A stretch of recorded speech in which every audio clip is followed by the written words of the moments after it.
lower court that does the eviction and all of that stuff, they don't have jurisdiction to do any of this shit.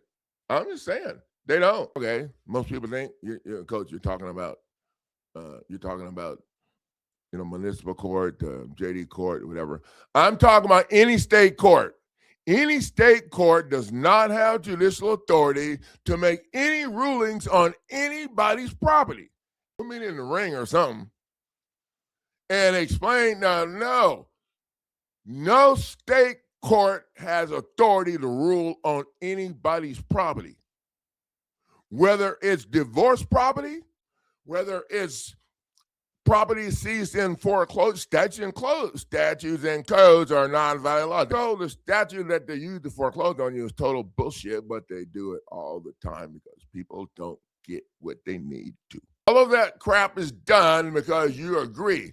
Either do acquiescence, because your ass didn't say hell no. I don't care if y'all haul my ass to jail. I said hell no. Or because you signed.